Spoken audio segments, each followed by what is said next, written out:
राधे राधे दोस्तों, आप सभी का स्वागत है आपके अपने YouTube channel solution commerce classes में।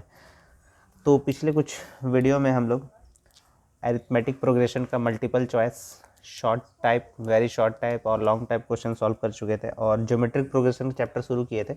जो और ज्योमेट्रिक प्रोग्रेशन का भी हम लोग मल्टीपल चॉइस क्वेश्चन कंप्लीट कर चुके थे। तो आज आपको बताने वाले हैं वेरी शॉर्ट टाइप क्वेश्चन। तो चलिए वीडियो को शुरू करते हैं। तो शुरू से लेकर अंत तक देखिएगा, वीडियो को स्किप मत कीजिएगा ताकि आपके जो भी डाउट्स है वो क्लियर हो जाएंगे। तो जैसे यहाँ पर लिख देते हैं सब्जेक्टिव टाइप हम लोग सॉल्व कर रहे हैं अभी।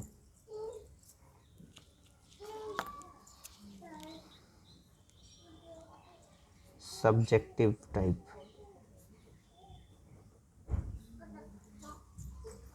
तो सब्जेक्टिव टाइप में आपको सॉल्व करना है very short type. Very short type और उसका है क्वेश्चन नंबर 1। क्वेश्चन नंबर 1 में दिया हुआ है आपको गुणोत्तर श्रेणी क्या है, यानी ज्योमेट्रिक प्रोग्रेशन क्या है, गुणोत्तर श्रेणी।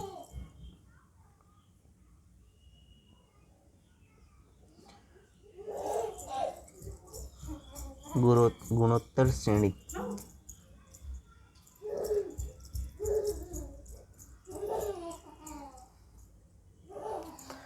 गुणोत्तर श्रेणी का मतलब है, अगर आप एग्जाम्पल समझ रहे हैं, पहला नंबर अगर 2 है और उसके बाद अगर 4 है तो नेक्स्ट नंबर जो होगा वो 8 होगा, क्योंकि 2 को 2 से मल्टीप्लाई करेंगे तो 4 होता है और 4 को 2 से मल्टीप्लाई करेंगे 8, फिर 16। तो इस टाइप से अगर वो कॉमन रेशियो जो होगा वो इक्वल होना चाहिए, चाहे वो 2 का मल्टीपल हो सकता है, 3 का मल्टीपल हो सकता है, या रेसिप्रोकल भी हो सकता है, 1/2 हो सकता है, 1/3 हो सकता है। तो ये होगी आपका गुणोत्तर श्रेणी। तो अगर इसका डेफिनेशन लिखना चाहेंगे तो डेफिनेशन लिखेंगे किसी अनुक्रम, अनुक्रम मतलब सीक्वेंस,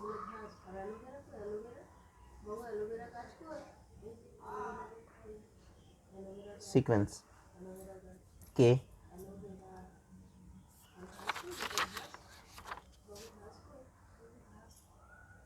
दो क्रमागत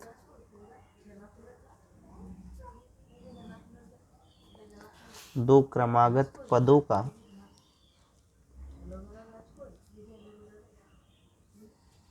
सार्व अनुपात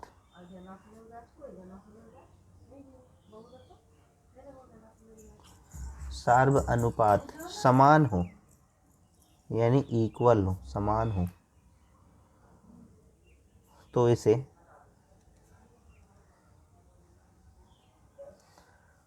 गुणोत्तर श्रेणी, गुणोत्तर श्रेणी कहते हैं। गुणोत्तर श्रेणी कहा जाता है इसको। उदाहरण की अगर बात करें,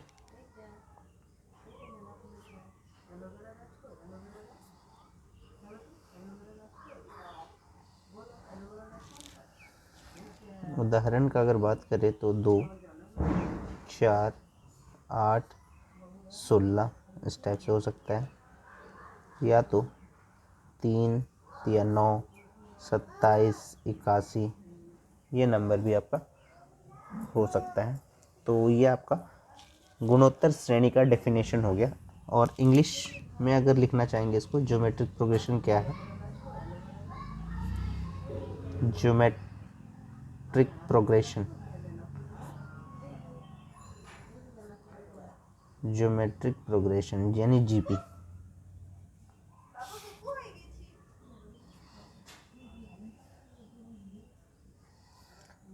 A sequence of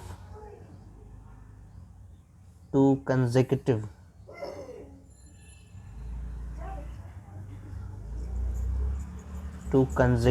terms,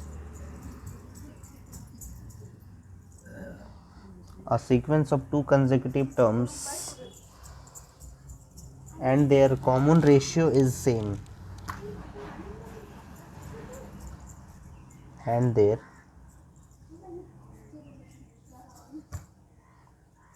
common ratio is same,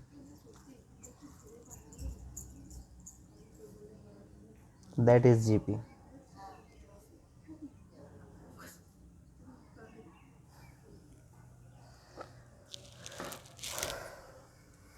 तो इसका अगर एग्जाम्पल लेंगे,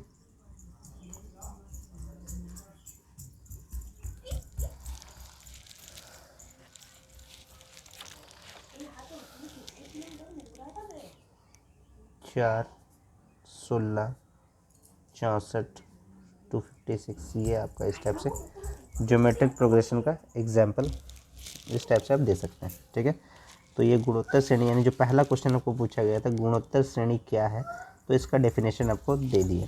क्वेश्चन नंबर 2 में आपको पूछा गया है, तो क्वेश्चन नंबर 2 में दिया गया है find out fifth term of the GP 1 4 16 64। Question number 2, question number 2 में दिया हुआ है कि 1 है, 4 है, 16 है, 64 है, और इसी तरह से फिफ्थ टर्म क्या होगा इसका, फिफ्थ टर्म। तो ए का वैल्यू अगर 1 है, कॉमन रेशियो यानी second term divided by first term लेते हैं हम लोग, तो सेकेंड टर्म जो है वो है 4, फर्स्ट टर्म है 1, तो 4/1 का मतलब क्या हो गया 4। फिफ्थ टर्म आपको बोला है यानी n जो है वो है 5 है, तो आपको क्या निकालना है, tn निकालना है, और tn का फॉर्मूला होता है a इंटू आर का पावर n-1। तो a का वैल्यू है 1, r का वैल्यू है 4, और 4 का पावर यानी n है 5 -1, तो 4 का पावर कितना हो जाएगा, 5 - 1 यानी 4। तो 4 को 4 टाइम्स मल्टीप्लाई कर दीजिए, 4 4 जा 16, और 16 16 जा 256 होता है, तो आपका आंसर हो गया 256। अगर इस टाइप से आगे बढ़ते हैं तो आपका फिफ्थ टर्म जो होगा वो 256 होगा। नेक्स्ट आपका जो क्वेश्चन है वो है क्वेश्चन नंबर 3। क्वेश्चन नंबर 3 में आपको दिया गया है कि गुणोत्तर श्रेणी 2 8 32 का कौन सा पद 1,31,072 है, यानी which term of the GP 2832 is 1,31,072। तो यानी क्वेश्चन में आपको दिया हुआ है 2 है, 8 है, 32 है, और ये आपको दिया हुआ है 1,31,072। तो पहला नंबर ए, यानी ए का वैल्यू है 2, आर का मतलब कॉमन रेशियो यानी second term divided by first term, तो सेकेंड टर्म जो है वो है 8/2, तो यानी आपका आर आ गया 4, और टी एन हो गया आपका 1,31,072, 1,31,072। तो ये एन का वैल्यू क्या होगा वो आपको फाइंड आउट करना है। तो टी एन का फॉर्मूला यूज़ कीजिएगा आप, ए इंटू आर का पावर n-1, तो टी एन का वैल्यू होगा 1,31,072, ए का वैल्यू है 2, आर का वैल्यू है 4, और 4 का पावर है n-1, और 2 इंटू में है, इसको आप डिवाइड में लेके आ जाइए, तो 1,31,072 को 2 से आप डिवाइड कर दीजिए, और ये 4 का पावर ले लीजिए n-1, 2 से अगर डिवाइड कीजिएगा तो 2 6 जा 12, और 1 1 11 होता है, यानी 2 5 जा 10, और 2 5 जा 10, और 72 है तो ये 36 बार में कट जाएगा, और ये 4 का पावर n-1। इसका मतलब जो है ये बेस 4 है, उसका पावर n-1 है, तो यहाँ भी इसका बेस अगर 4 होगा तो ये कितने बार में 65,536 आएगा, यानी 4 को कितने बार मल्टीप्लाई कीजिएगा कि 65,536 आएगा। तो सबसे आसान तरीका क्या है कि इसका आप एलसीएम ले लीजिए, 65,536 का एलसीएम निकाल लीजिए 4 से, 4 एकम 4, 4 छक 24, 4 तिया 12, 4 अट्ठे 32,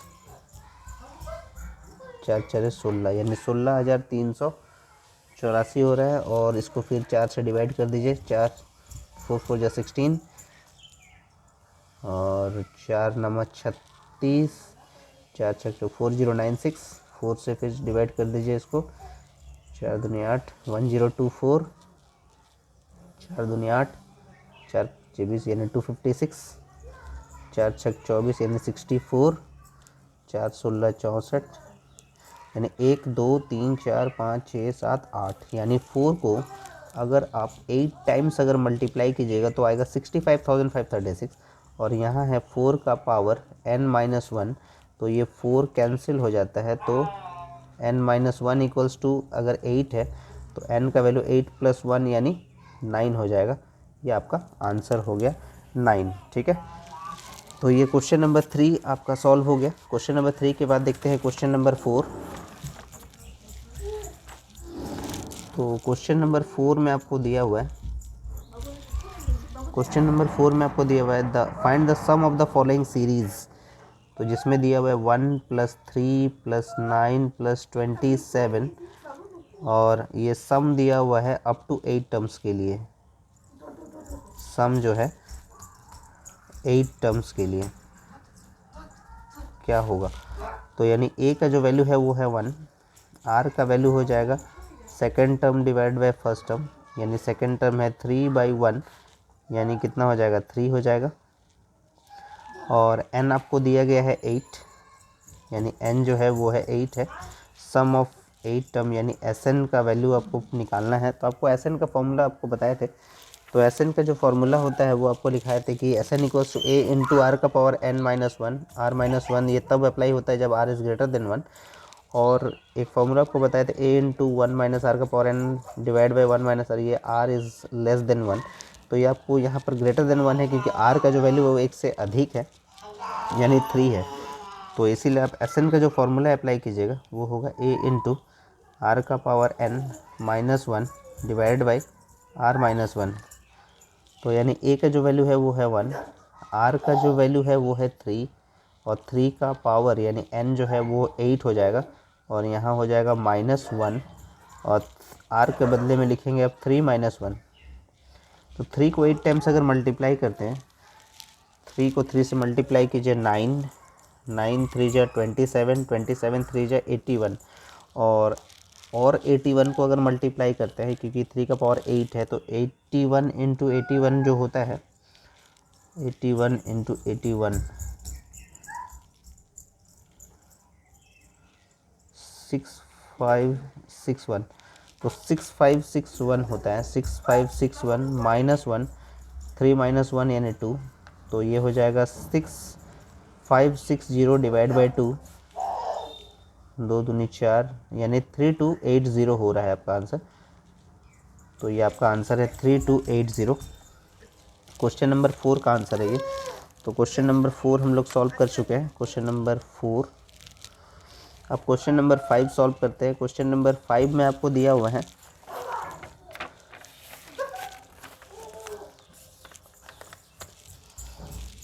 क्वेश्चन नंबर 5 में दिया हुआ है find the n in following series, यानी निम्नलिखित श्रेणी में n ज्ञात कीजिए, यानी n आपको फाइंड आउट करना है यहाँ पर। तो जैसा क्वेश्चन में दिया हुआ है 1 + 4 + 16 + 64, और ये आपका 1024 तक दिया हुआ है, तो nth टर्म क्या होगा यानी tn क्या होगा। तो इसीलिए यहाँ पर लिख लेते हैं a का वैल्यू 1 है, r का वैल्यू जो है वो second term divide by first term, यानी सेकेंड टर्म जो है वो 4/1, इसका मतलब क्या हो गया 4, और क्वेश्चन में आपको tn दिया हुआ है 1024 है। तो tn का फॉर्मूला यानी n आपको क्या है वो नहीं पता है, n निकालना है आपको, तो tn का फॉर्मूला यूज़ कीजिएगा a × r का पावर n-1।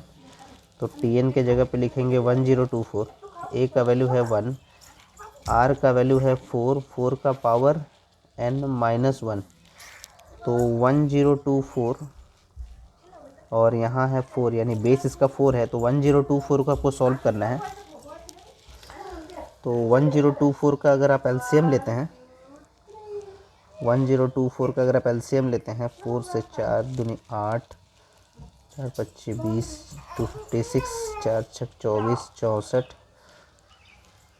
यानी 1 2 3 4 5, यानी 4 का जो पावर होगा वो 5 होगा, और ये 4 का पावर है n-1, बेस कैंसिल हो जाएगा, पावर इसमें n-1 = 5 है, तो n का वैल्यू 5 + 1 यानी 6 हो जाएगा, यानी n का जो वैल्यू होगा वो 6 हो जाएगा इसमें। क्वेश्चन नंबर 5 सॉल्व कर चुके हैं हम लोग।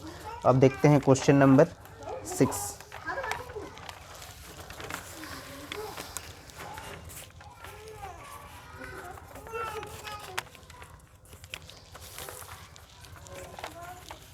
क्वेश्चन नंबर 6 में आपको दिया हुआ है कि the third term of the GP is 9, find the product of first 5 terms. यानी अगर फर्स्ट 5 टर्म्स को अगर मल्टीप्लाई किया जाए तो उसका वैल्यू क्या होगा। यानी थर्ड टर्म आपको दिया हुआ है क्वेश्चन नंबर 6 के लिए। क्वेश्चन नंबर 6 के लिए तो थर्ड टर्म यानी T3 जो है वो है 9, T3 का जो वैल्यू है वो है 9 और T3 को आप लिख सकते हैं AR²। तो AR² इक्वल्स टू क्या है 9 है। और आपको बोला है यहाँ पर कि 5 पदों का गुणफल यानी फर्स्ट 5 टर्म्स का the product of first 5 terms. तो पहला टर्म होता है A, सेकेंड टर्म होता है AR, थर्ड टर्म है AR², फोर्थ टर्म है AR³ और फिफ्थ टर्म है AR का पावर 4। तो ये सबको मल्टीप्लाई करने पे क्या आएगा आपको वैल्यू वो कैलकुलेट करना है। तो 1 2 3 4 5 यानी A का पावर 5 है और R जो है वो 4 3 7 2 9 1 10 यानी R का पावर 10 है। ठीक है, तो इसका वैल्यू क्या होगा। तो A और R को हम लोग ऐसा लिख सकते हैं, क्योंकि AR² का वैल्यू हम लोग को पता है। AR² का वैल्यू जो है वो है कितना है 9 है। इसका मतलब है कि 9 का पावर क्या है 5 है। तो 9 को 5 टाइम्स मल्टीप्लाई करेंगे तो आपका फर्स्ट 5 टर्म्स का प्रोडक्ट निकल जाएगा। तो 9 को 5 टाइम्स मल्टीप्लाई करते हैं तो 9 को 9 से मल्टीप्लाई कर दीजिए 81 और 9 को 9 से मल्टीप्लाई कर दीजिए 81 और 81 को मल्टीप्लाई हम लोग किए थे तो आया था 6561 आया था। और एक बार 9 से मल्टीप्लाई कर दीजिए 9 6 54 5 9 5 45 और 5 50 9 6 54 61 यानी 61049। 61 नहीं आ रहा है, 6561 को अगर 9 से 9 कम 9 9 6 54 5 9 5 45 और 5 50 यानी 5 9 6 54 55 56 59 आ रहा है, सॉरी 59 आ जाएगा इसका। तो यह आ जा रहा है आपका 59049। ये आपका आंसर हो जाएगा 59049। ये आपका क्वेश्चन नंबर 6 का हम लोग आंसर सॉल्व कर चुके हैं। तो क्वेश्चन नंबर 6 के बाद हम लोग देखते हैं क्वेश्चन नंबर 7। तो क्वेश्चन नंबर 7 में क्या दिया हुआ है देख लेते हैं।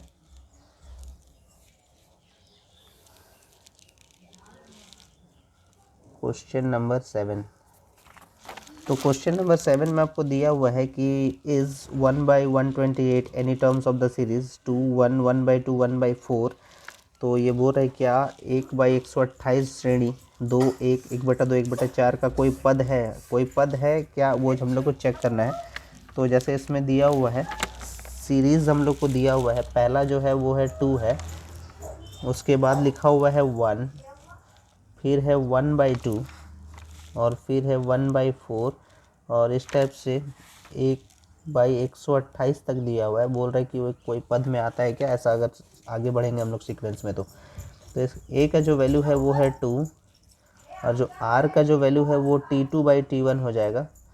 यानी T2/T1 यानी सेकेंड टर्म है 1 और फर्स्ट टर्म है 2 यानी इसका वैल्यू आ गया कितना 1/2 हो गया। और हम लोग को Tn दिया हुआ है 1/128 है। तो ये n क्या होगा यानी कौन सा पद होगा, ठीक है ना। तो Tn का फॉर्मूला अप्लाई कीजिए। Tn इक्वल्स टू क्या होता है A इंटू R का पावर n-1 होता है। तो Tn के जगह पे लिखेंगे 1/128, A का वैल्यू है 2 और R का वैल्यू है 1/2 का पावर n-1। 2 इंटू में है, डिवाइड में लेके आइए 128 इंटू 2 हो जाएगा इक्वल्स टू 1/2 का पावर n-1। तो 128 को 2 से गुना कीजिएगा तो हो जाएगा 256 और 1/2 का पावर है यहाँ पर n-1। तो ये 1/2 मतलब जो बेस है 2 यानी 2 को कितने बार मल्टीप्लाई कीजिएगा कि 256 आएगा, ठीक है ना। तो अगर हम लोग इसको चेक करते हैं 256 को 2 12 24 2 8 16 64 32 16 2 8 16 2 दूनी 4 दो चौके 8, दो दूनी 4, 1 2 3 4 5 6 7 8, यानी 1/2 यानी 2 को अगर आप 8 टाइम्स अगर मल्टीप्लाई कीजिएगा तो 256 आता है, और यहाँ है 1/2 का पावर n-1, ठीक है। तो यहाँ पर आपका बेस जो है 1/2 और 1/2 कैंसिल हो जाएगा, तो इसीलिए यहाँ पर n-1 इक्वल्स टू 8 है, तो n का वैल्यू हो जाएगा 8 + 1 यानी 9 हो जाएगा आपका, यानी 9th टर्म में आपका आएगा 1/128 आएगा, ठीक है। तो क्वेश्चन नंबर 4 हम लोग सॉल्व कर चुके हैं, 5 हो चुका है आंसर, क्वेश्चन नंबर 6 हो चुका है, 7 हो चुका है, और देखते हैं हम लोग क्वेश्चन नंबर 8 में क्या दिया हुआ है। तो क्वेश्चन नंबर 8 को सॉल्व करते हैं।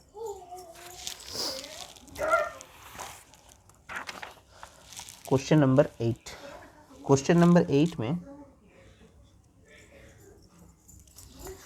क्वेश्चन नंबर 8 में दिया हुआ है कि जीपी सीक्वेंस सबको दिया हुआ है। पहला है 2/27, फिर दिया हुआ है 2/9, फिर दिया हुआ है 2/3, और इस टाइप से आपको दिया हुआ है 162 तक दिया हुआ है। लेकिन थोड़ा अलग पूछा है इस बार question, find the fourth term for the end of the GP, यानी find the fourth term of the end of the GP, यानी फोर्थ टर्म क्या होगा एंड से, यानी 162, यहाँ कुछ एक नंबर होगा, यहाँ कुछ एक नंबर होगा, और यहाँ कुछ एक नंबर होगा, यानी 1 2 3, तो ये वैल्यू क्या होगा आपको, वो आपको कैलकुलेट करके बताना है एंड से, ठीक है ना। तो देखिए सबसे पहले जो a का वैल्यू है वो है 2/27, कॉन्सेप्ट समझिए, 2/27 है। r यानी कॉमन रेशियो आप निकालते हैं तो second term divide by first term करते हैं, तो second term by first term अगर करते हैं तो सेकेंड टर्म क्या है आपका 2/9 है, और जो फर्स्ट टर्म है वो है आपका 2/27, तो इसका मतलब है कि वो 27/2 हो जाएगा, तो इसीलिए जो कॉमन रेशियो है वो आपका 3 है, तो इसका मतलब ये 3 का मल्टीपल में आगे बढ़ता गया है, ठीक है।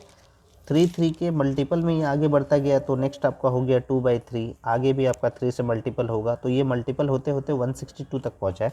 लेकिन हमको 162 से पहले यानी जो है फोर्थ एंड से फोर्थ वैल्यू चाहिए, यानी ये फोर्थ वैल्यू क्या होगा ये आपको फाइंड आउट करना है, ठीक है ना।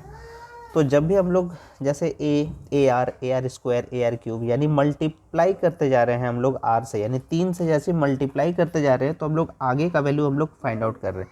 लेकिन अगर आपको एंड से कोई वैल्यू फाइंड आउट करने के लिए बोल रहा है तो इसका मतलब रेसिप्रोकल करना होगा, यानी जो 3 है वो 1/3 हो जाएगा आपका, यानी 1/3 से आप कैलकुलेट कीजिएगा, तब जाके आपका ये फोर्थ वैल्यू जो है वो एंड से आपका कैलकुलेट कर पाएंगे।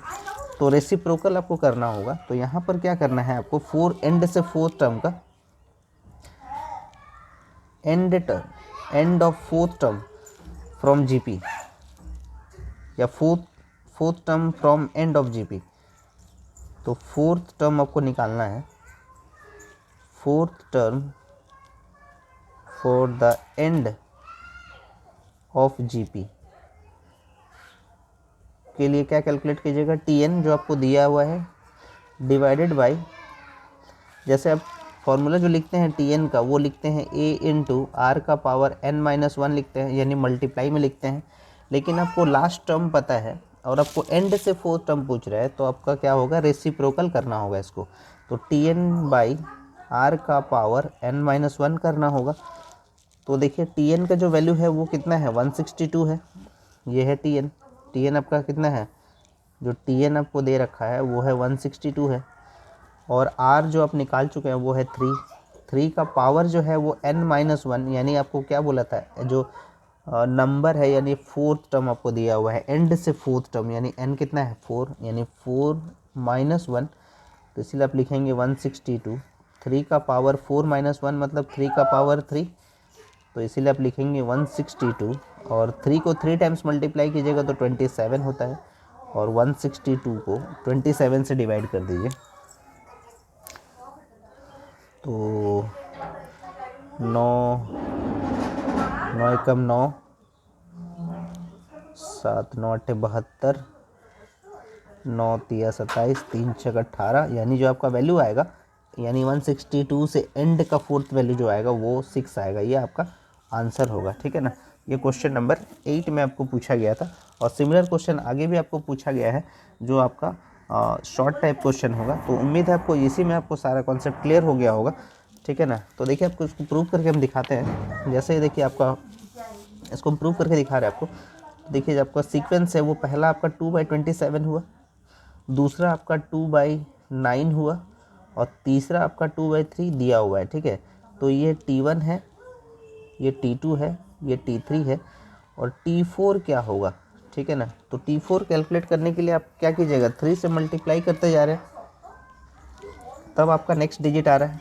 तो इसका मतलब है कि 2/3 को 3 से अगर मल्टीप्लाई कीजिएगा तो नेक्स्ट डिजिट क्या आ जाएगा, 2 आ जाएगा। और 2 को फिर 3 से मल्टीप्लाई कीजिएगा तो 6 आ जाएगा और 6 को फिर 3 से मल्टीप्लाई कीजिएगा तो 18 आ जाएगा और 18 को फिर 3 से मल्टीप्लाई कीजिएगा तो 54 आ जाएगा और 54 को 3 से मल्टीप्लाई कीजिएगा तो 3 चौके 12 और 162 आ जाएगा। तो 162 एंड 2 3 यानी 4, यानी जो फोर्थ टर्म है एंड से जो फोर्थ टर्म है, तो एंड से फोर्थ टर्म आपका 6 है। तो देखिए आपको ये प्रूव कर दिए कि एंड से जो फोर्थ टर्म है यानी T4 T5 T6 T7 T8 यानी ये आपका वैल्यू है 6। तो आपको प्रूव कर दिए कि जैसे हम लोग मल्टीप्लाई करते जाते हैं, तो जैसे ए आर स्क्वायर इस टाइप से हम लोग मल्टीप्लाई करते हैं तो आगे वाला वैल्यू आते जाता है। लेकिन अगर आप वही डिवाइड कीजिएगा, कॉमन रेशियो से कैलकुलेट कीजिएगा तो ठीक आपका एंड से वैल्यू आ जाएगा, ठीक है। यानी जैसे 162 को अगर आप 3 से डिवाइड कीजिएगा तो 54 आएगा, 54 को 3 से डिवाइड कीजिएगा तो 18 आएगा, 18 को 3 से डिवाइड कीजिएगा तो 6 आएगा, ठीक है ना। यानी कॉमन रेशियो यानी क्या हो जाता है यहाँ पर 1/3 हो जाता है अगर आप रेसिप्रोकल करते हैं, यानी आप एंड से लाते हैं। और अगर आप स्टार्टिंग से यानी अगर आप लेफ़्ट से राइट की ओर जाते हैं तो आप मल्टीप्लाई करते हैं और अगर आप राइट से लेफ़्ट की ओर आते हैं तो रेसिप्रोकल करते हैं, ठीक है। याद रखिए क्वेश्चन नंबर 8 के लिए, ठीक है। अब आगे बढ़ते हैं हम लोग क्वेश्चन नंबर 8 यानी वेरी शॉर्ट आंसर्स हम लोग सॉल्व कर चुके हैं। आज आपको फिर यहीं तक बता पाएंगे। आज नेक्स्ट वीडियो में आपको बताएंगे शॉर्ट आंसर टाइप क्वेश्चंस। और अगर आपको कुछ कन्फ्यूज़न रहता है, कुछ भी डाउट रहता है तो आप कमेंट कीजिए। और वीडियो आपको पसंद आ रहा है तो ज़्यादा से ज़्यादा शेयर करें, लाइक करें, क्योंकि एग्ज़ाम आप लोग का नज़दीक है। फेब में आपका एग्ज़ाम होने वाला है, तब तक प्रैक्टिस करते रहिए आप लोग। और अकाउंट्स का भी वीडियो लाएंगे, BMT का कुछ चैप्टर सॉल्व करवा दे रहे हैं, चाहे वो एग्ज़ाम स्कोरर का हो, चाहे वो एग्ज़ाम टारगेट का हो। आप लोग प्रैक्टिस करते रहिए सिर्फ, और ज़्यादा से ज़्यादा शेयर करें वीडियो को। और सोनू सर कॉमर्स क्लासेस के साथ जुड़े रहिए। तब तक के लिए राधे राधे दोस्तों।